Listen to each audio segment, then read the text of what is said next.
The radar screen flickered with an impossible signature. Lieutenant Colonel Marcus Hayes squinted at the green blip that shouldn't exist, moving at a velocity that defied every regulation in the book. The signature was too small for a commercial airliner, too fast for a reconnaissance drone, and broadcasting a call sign that had been officially retired 3 years ago. Ghost 77, this is Pacific Control. Identify yourself immediately. Hayes's voice cracked slightly as he spoke into his headset. The control tower at Hickam Air Force Base had gone silent except for the steady hum of computers and the distant rumble of F-22 Raptors taxiing on the runway below. Static answered him. Then, cutting through the white noise like a blade through silk, came a voice that made every technician in the room freeze. It was calm, measured, with the kind of confidence that only came from someone who had stared death in the face and walked away smiling. Pacific Control, this is Ghost 77. I'm exactly where I'm supposed to be. Hayes felt his blood turn to ice water. Ghost 77 had been the call sign of Captain Vera Phoenix Kozlova, and Captain Kozlova had been declared missing in action over the South China Sea 36 months ago. Her F-35 Sea Lightning II had vanished during a routine patrol, swallowed by a typhoon that meteorologists later called the worst storm system in recorded Pacific history. The radar signature was moving northeast at Mach 1.8, leaving a contrail that stretched across the monitor like a silver thread. But here was the impossible part. According to the telemetry data streaming across Hayes's secondary screen, the aircraft was running on fumes. Not just low fuel, nearly empty. Whatever was flying out there should have fallen from the sky hours ago. Ghost 77, state your intentions and current fuel status, Hayes transmitted, his fingers already moving toward the red phone that would connect him directly to NORAD. The response came immediately, and this time Hayes could hear something else in the pilot's voice. Not fear.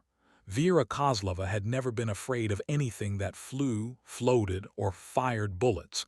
It was something deeper, determination mixed with what sounded almost like sadness.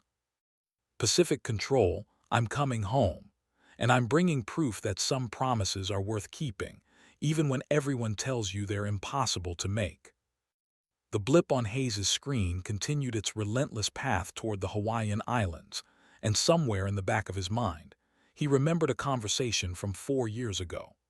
A heated argument in the Pentagon briefing room where a two-star general had looked Captain Kozlova in the eye and said the words that would echo through military aviation history. That jet's too old to fly that far. Captain Vera Kozlova had built her reputation on making the impossible look routine.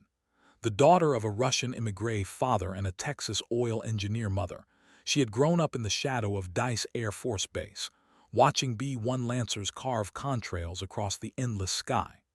By age 8, she could identify every aircraft in the Air Force inventory by silhouette alone. By 16, she was soloing in a Cessna 172. By 22, she was the youngest pilot in her class to earn her wings. Her call sign, Phoenix, hadn't come from any dramatic crash and recovery story that filled the pages of aviation magazines. It had been earned during a training exercise over the Nevada desert, when her F-16 had suffered complete hydraulic failure at 30,000 feet.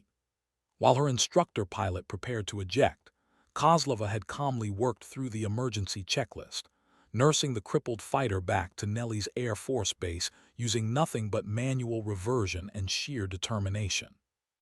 She doesn't just fly the plane, her squadron commander had written in her fitness report. She becomes part of it. The aircraft responds to her like it's an extension of her nervous system. But Phoenix had always been different from the other pilots in ways that went beyond technical skill.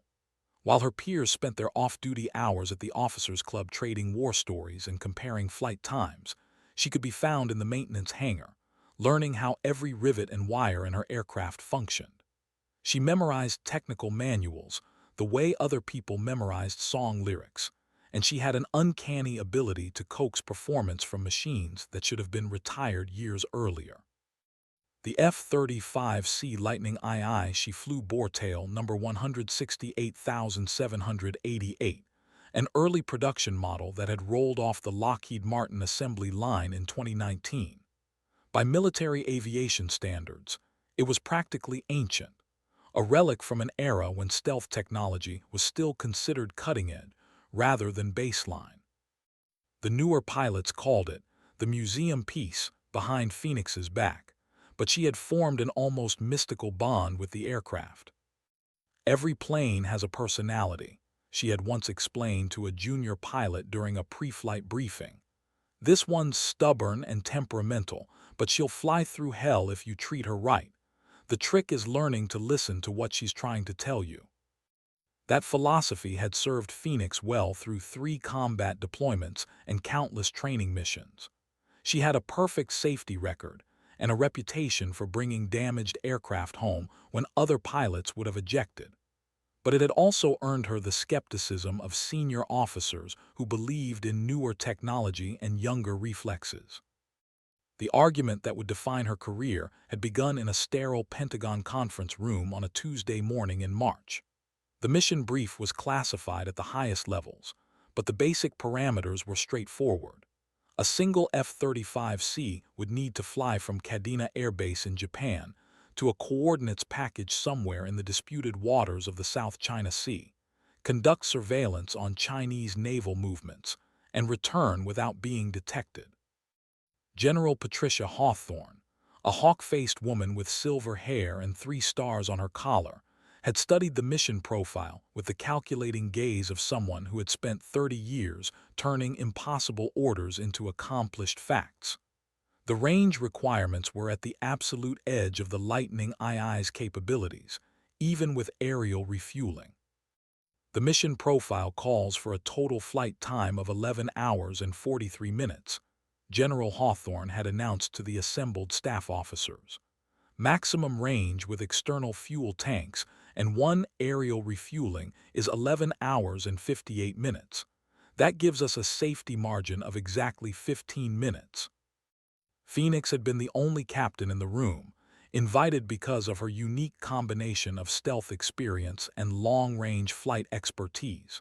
She had studied the charts spread across the conference table with the methodical attention of a surgeon examining X-rays. The numbers were tight, tighter than anything she had flown before, but they were achievable.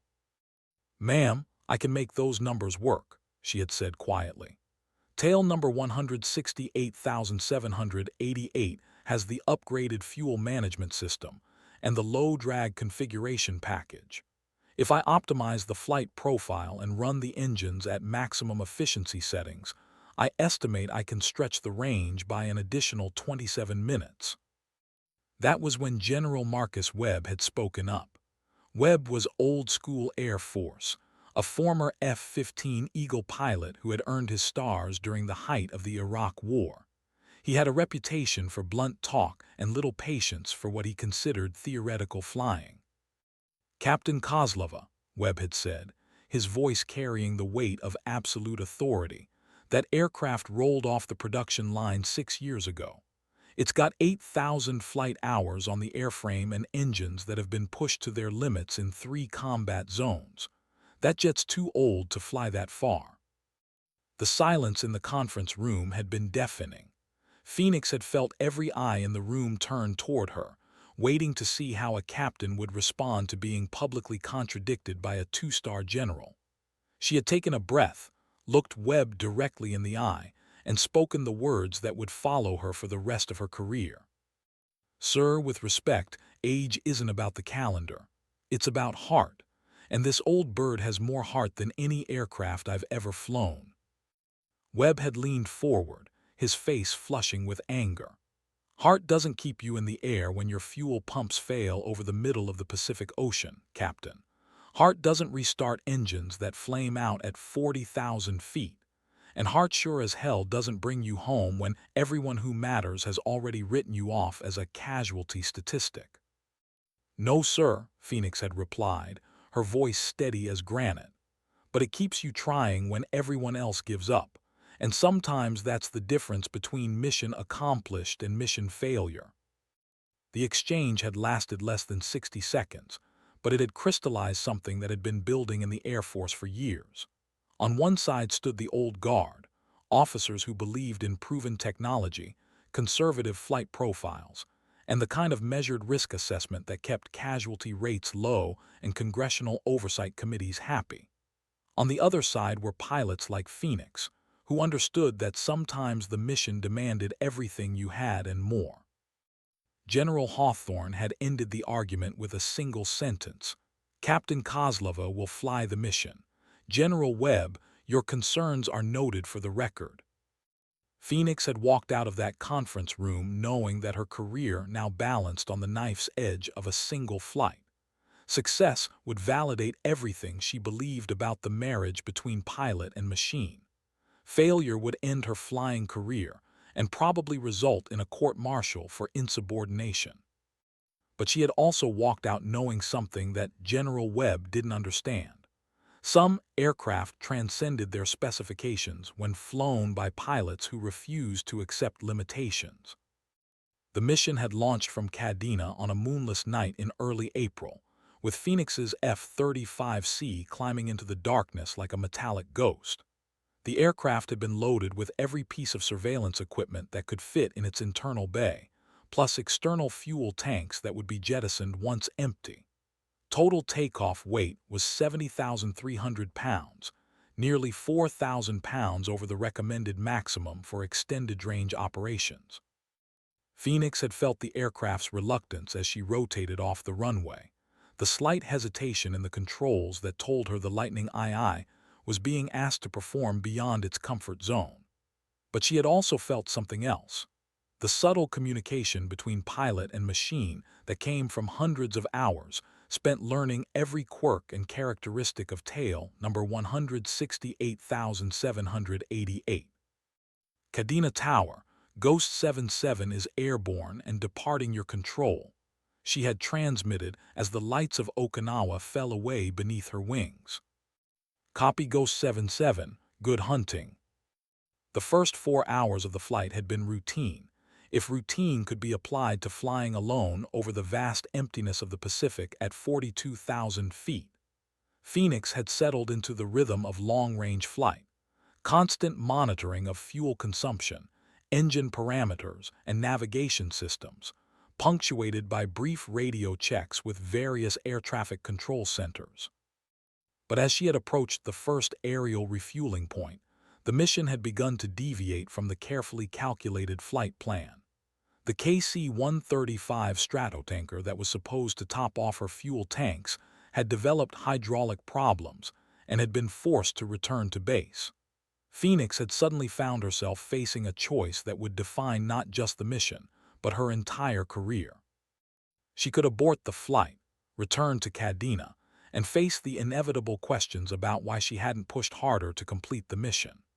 Or she could continue on, knowing that she would be flying the return leg with fuel reserves that existed only in the theoretical calculations of flight engineers and the stubborn faith of a pilot who refused to believe in impossible. Kadena Control, this is Ghost 77, she had transmitted. Tanker is RTB with mechanical issues. I'm continuing the mission on internal fuel only. The response had come from Lieutenant Colonel Hayes, working the night shift in the control center. Ghost 77, negative. Abort and return to base immediately. You do not have sufficient fuel for mission completion without aerial refueling. Phoenix had looked at her fuel gauges, at the flight management computer that was already calculating increasingly pessimistic range estimates, and at the vast expanse of ocean that stretched endlessly in every direction. The smart play, the safe play, the play that would keep her career intact, was to turn around and go home. Instead, she had reached over and switched off her transponder. Pacific Control, Ghost 77, radio failure, continuing mission as briefed. And with that transmission, Captain Vera Phoenix Kozlova had crossed a line that separated the pilots who followed orders from the pilots who made history. The F-35C had continued its lonely journey into the darkness, carrying a woman who had decided that some promises were more important than regulations. The surveillance phase of the mission had unfolded exactly as planned. Phoenix had located the Chinese naval formation, documented their positions and capabilities, and gathered the intelligence that three-star generals back in Washington needed to make decisions about America's military posture in the region. Her aircraft's sensors had recorded everything. The Type 55 destroyers with their advanced radar systems, the submarines running escort patterns, and most importantly, the aircraft carrier that wasn't supposed to exist. The Fujian was China's newest flat-top, a vessel that represented a quantum leap in their naval aviation capabilities. Intelligence estimates had suggested the carrier was still undergoing sea trials, months away from operational deployment. But Phoenix's cameras had captured images of fully operational J-35 stealth fighters conducting flight operations from the carrier's deck. This was intelligence that could shift the balance of power in the Pacific, information that justified every risk she had taken to gather it. But as she had turned toward home, Phoenix had realized that gathering the intelligence was only half the challenge. The harder part would be living long enough to deliver it. Her fuel situation had gone from challenging to critical to desperate. The flight management computer had stopped displaying range estimates and had begun flashing warning messages about fuel exhaustion. Phoenix had nursed the throttles back to the minimum settings that would keep the engines running, trading speed for endurance in a calculation that grew more desperate with each passing mile. She had been 800 miles from Kadena when the first engine had flamed out. The F-35C was designed to fly on a single engine, but not at the power settings Phoenix needed to maintain altitude and airspeed. She had watched her remaining fuel drain away with the inexorable certainty of an hourglass. Each gallon burned, bringing her closer to the moment when physics would overcome determination. The second engine had quit 600 miles from home, leaving Phoenix flying a $65 million glider through the pre-dawn darkness. But she had continued to fly, working the aircraft's controls with the delicate touch of a concert pianist, finding lift in thermals, and exploiting every advantage that 20 years of flying experience could provide. She had been 400 miles from Kadena, gliding through 17,000 feet with the ocean rushing up to meet her, when Typhoon Helena had appeared on her weather radar like the wrath of God made manifest. The storm system was a Category 4 hurricane with winds exceeding 150 miles per hour, covering an area larger than the state of Texas. Any rational pilot would have ejected. Phoenix had looked at the storm, at her fuel gauges showing 0 across the board, at the ejection seat handle that would end her ordeal in 3 seconds of rocket-powered escape, and had made a decision that defied every principle of aviation safety. She had flown into the heart of the typhoon. The next 18 hours had become legend among the search and rescue crews who had looked for her. Phoenix had disappeared into Typhoon Helena as completely as if she had been swallowed by the ocean itself. Satellite imagery showed her aircraft's last known position being engulfed by storm clouds that rose 60,000 feet into the stratosphere, driven by winds that could tear apart buildings and rip trees from the ground. The search had continued for 72 hours before being officially called off. Captain Vera, Phoenix, Kozlova had been declared missing in action, presumed killed in the line of duty. A memorial service had been held at Arlington National Cemetery, attended by 300 mourners including General Webb, who had spoken about the courage of pilots who pushed the boundaries of the possible. But on a remote atoll 800 miles south of the last known position of Ghost 77, something impossible had happened. Phoenix had not only survived the typhoon, she had used its massive updrafts to carry her powerless aircraft to a landing that existed somewhere between miracle and master craftsmanship. The atoll was little more than a ring of coral and sand, uninhabited except for seabirds and crabs. But it had a lagoon deep enough to cushion an aircraft landing, and a pilot skilled enough to thread the needle between catastrophic failure and improbable survival. For 3 years, Phoenix had lived like a castaway, surviving on rainwater and fish, keeping her aircraft operational through a combination of salvaged parts and engineering improvisation that would have impressed the technicians at Skunk Works. She had turned the F-35C into a shelter, a workshop, and a beacon of hope that someday she would find a way home. And now, impossibly, she was airborne again, flying an aircraft that should have been a corroded wreck toward a destination that rational thinking said she could never reach. The modifications she had made to her aircraft during 36 months of isolation were visible to anyone who knew what to look for. Solar panels welded to the wing surfaces, a redesigned fuel system that could burn coconut oil in an emergency, and an engine configuration that had been optimized through 3 years of patient experimentation. But the most important modification had been to the pilot herself. The woman flying Ghost 77 through the Pacific Dawn was not the same Captain Kozlova who had disappeared into Typhoon Helena. 3 years of survival had burned away everything non-essential, leaving behind a core of determination that was harder than titanium and more enduring than the aircraft she flew. Lieutenant Colonel Hayes watched the radar blip continue its approach to Hawaiian airspace and found himself believing in something he had thought was impossible. The fuel calculation said Ghost 77 should have crashed into the ocean hours ago. The maintenance record said tail number 168,788 should have been retired years ago. And the missing personnel files said Captain Vera Kozlova should have been declared legally dead 36 months ago.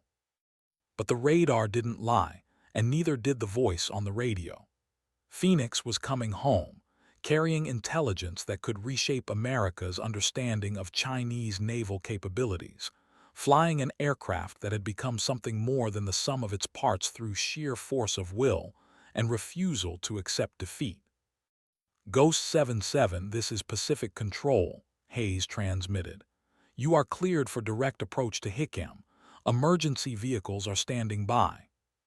The response came immediately, and this time Hayes could hear the exhaustion in Phoenix's voice, the bone-deep weariness of someone who had spent 3 years fighting for survival and was finally within sight of safety.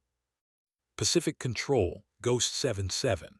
I'm running on fumes and borrowed time, but I'm bringing home proof that General Webb was wrong about one thing. What's that, Ghost 77? Sometimes the old birds are the ones with enough heart to make it all the way home. As Phoenix's F-35C began its final approach to Hickam Air Force Base, every controller in the tower found themselves holding their breath. They were witnessing something that would be talked about in military aviation circles for decades. The return of a pilot who had refused to stay dead, flying an aircraft that had refused to stay broken, carrying intelligence that would change the strategic balance in the Pacific. But more than that, they were witnessing the vindication of something that had been forgotten in an age of computer-controlled flight systems and risk-averse mission planning. Sometimes the difference between success and failure wasn't found in technical specifications or safety margins. Sometimes it was found in the heart of a pilot who refused to believe that impossible was anything more than a word used by people who gave up too easily. General Webb would watch the landing from his office in the Pentagon, transmitted live via satellite link. And for the first time in his military career, he would be forced to admit that he had been wrong about the capabilities of both an aircraft and the pilot who flew it. Phoenix touched down on Hickam's runway at 8:47 local time, her aircraft's tires kissing the concrete with the gentle precision of a master craftsman completing a work of art. As the F-35C rolled to a stop, surrounded by emergency vehicles and ground crews, the radio crackled one final time with a transmission that would echo through the halls of the Pentagon and the pages of aviation history. Pacific Control, Ghost 77 is home. Mission accomplished.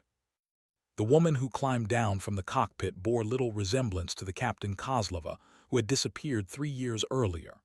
Her hair was longer, streaked with premature gray, and her face carried the deep tan and weathered lines of someone who had spent years under the tropical sun. But her eyes held the same fierce determination that had carried her through the typhoon and across the impossible distances that separated survival from surrender. As Phoenix walked across the tarmac toward the debriefing rooms where intelligence officers waited to hear her story, she carried with her more than just classified photographs and tactical assessments. She carried proof that the human spirit, when properly applied, could overcome any limitation that physics or probability tried to impose. Behind her, tail number 168,788 sat cooling in the Hawaiian sunshine, its engines ticking as they cooled from a flight that had redefined what was possible in military aviation. The aircraft showed the scars of its 3-year ordeal: patches of mismatched metal, jury-rigged systems, and modifications that would make aerospace engineers shake their heads in disbelief. But it had flown, against every regulation, beyond every specification, and through challenges that would have defeated newer, more advanced aircraft. It had flown because it was piloted by someone who understood that machines, like people, could transcend their limitations when properly motivated. The intelligence Phoenix brought back would shift American military planning in the Pacific for the next decade. The photographs of operational J-35 fighters on the Fujian's deck would accelerate development of next-generation air superiority platforms. The detailed assessments of Chinese naval capabilities would influence billions of dollars in defense spending. But the real legacy of Ghost 77's impossible journey would be found in the flight schools and training squadrons, where young pilots learned that technical specifications were just starting points, not absolute limits. Phoenix's story would be told and retold, growing into legend with each telling, inspiring generations of aviators to push beyond what others said was possible. Years later, when military historians tried to analyze what had made Phoenix's survival and return possible, they would focus on the technical modifications, the creative use of storm systems for lift, and the mathematical precision required to stretch fuel reserves beyond their theoretical limits. But they would miss the most important factor: the simple refusal to give up, even when giving up was the rational choice. Phoenix had proven that General Webb was wrong about more than just the capabilities of an aging aircraft. He had been wrong about the relationship between pilot and machine, about the role of determination in overcoming technical limitations, and about the difference between flying an aircraft and becoming one with it. As the sun set over Pearl Harbor on the day of Phoenix's return, the woman who had crossed the Pacific on nothing but fumes and determination sat in a debriefing room, telling her story to officers who would spend the rest of their careers trying to understand how the impossible had become inevitable. Outside, tail number 168,788 was being prepared for transport to a classified facility, where engineers would spend months studying the modifications that had kept it flying. But they would never fully understand the most important component of the aircraft's success: the pilot who had refused to believe that age, distance, or probability could defeat the combination of skill, determination, and an unshakable faith in the bond between human and machine. Ghost 77 had made it home, carrying proof that some journeys require more than fuel and favorable winds. They require the kind of courage that transforms impossibility into inevitability, and the recognition that sometimes the most important victories are won not by the newest technology, but by the oldest virtues: perseverance, ingenuity, and the refusal to accept defeat as final. The general had said that Jet was too old to fly that far, but he had forgotten something that Phoenix had always known: in aviation, as in life, it's not the age of the machine that matters. It's the heart of the person flying it.